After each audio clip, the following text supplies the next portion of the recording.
यज्ञ करवाया था, इसलिए करवाया कि पुत्र की प्राप्ति हो, परंतु यहाँ तो पुत्र नहीं हो, यहाँ पुत्री हो गई। तब शास्त्री जी कहने लगे कि राजन, मैंने तो जो यज्ञ किया था पुत्र प्राप्ति के लिए किया था, परंतु इसमें जरूर कुछ न कुछ गड़बड़ी हुई है। जो तुम्हारी पत्नी है उसकी जिज्ञासा जरूर लड़की की होगी, पुत्री की होगी, अन्यथा मेरे मंत्रों में कोई गलती नहीं थी। मेरे मंत्रों में इतनी शक्ति है कि बिना यज्ञ के ही हजारों पुत्र पैदा कर दो।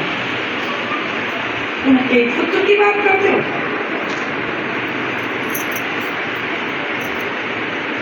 तब गुरु जी से कहते हैं कि आप कृपा करो गुरुदेव, आप इस पुत्री को कुछ भी करो, पुत्र बना लो। तब वशिष्ठ जी ने दोबारा से यज्ञ किया, उस पुत्री को पुत्र बना दिया और नाम रखा सुधुम्न। अब तो राजा आनंद रहने लगा। सुधुम्न बड़े हुए, बड़े होकर के एक दिन वो वन में खेलने के वन में अपने सभी सैनिकों के साथ चले जाते हैं और मेरू पर्वत की तलहटी में गहन वनों में चले गए। वह वन ऐसा था जब भगवान शिव और पार्वती रहते थे और उसको श्राप मिला था यदि उस वन में कोई भी जाएगा तो वह स्त्री बन जाएगा। अब जैसे ही वह प्रवेश करते तो सभी स्त्री बन गए। गुरुदेव कुछ तो करो, अब देखो मैं कैसे रह सकता हूँ, मेरा गुरु जी ने तो भगवान ने आकाशवाणी करी, अब ये 1 महीना स्त्री रहेगा और 1 महीना पुरुष रहेगा।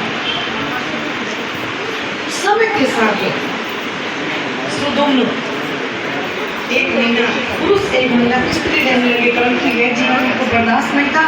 भगवान का भजन करने के लिए वनों में चले गए और भजन करते करते ब्रह्मलीन हो गए। इधर विवस्वान ने सोचे कि अब मुझे पुनः मनु जी महाराज ने सोचे मुझे पुनः तप करना चाहिए जिससे कि दोबारा से पुत्र हो सके। 100 वर्ष तक तप के 10 पुत्र हुए उनके। एक का नाम तो उसने प्रश्न, वशिष्ठ जी ने उसको गाय की सेवा के लिए रखा कि तुम गायों की सेवा करो। एक दिन गौशाला में एक बाघ घुस आया तो बड़ी तल्लीनता के साथ बड़ी गायों की रक्षा करते थे, सेवा करते थे प्रसन्न जी महाराज। जब रात्रि में बाघ घुस आया तो अंधेरी रात थी, बारिश हो रही थी, तूफान हो रहा था और गौशाला में अंधेरा था। जैसे ही बाघ आया तो गायों ने शोर मचा दिया, रंभाना शुरू कर दिया। कृष्ण ने सोचा कि बाघ घुस आया है, जरूर अब ये किसी न किसी गाय को मार देगा।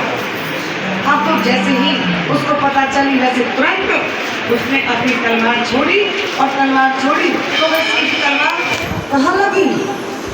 सीधी गाय को लगी। गाय मर गई और जो बाघ था उसका केवल खाने पता। इधर वशिष्ठ जी को पता चला है कि प्रसरग से गौ हत्या हो गई है, तो श्राप दिया तुम जाओ शूद्र हो जाओ।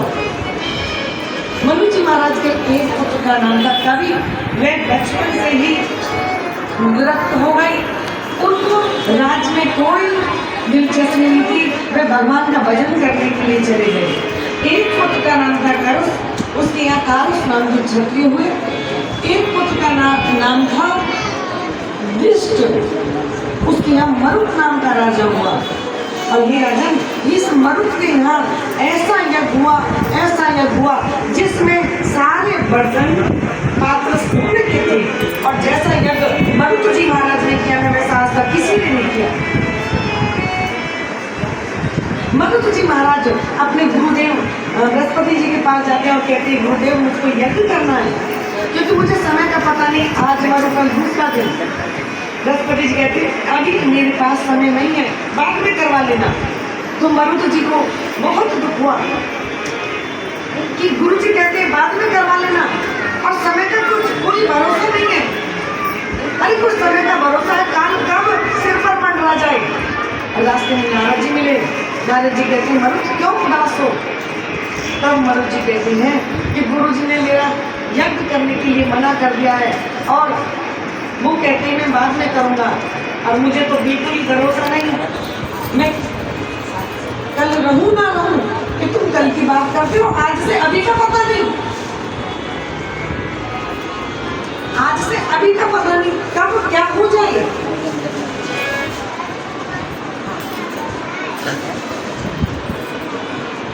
क्या भरोसा है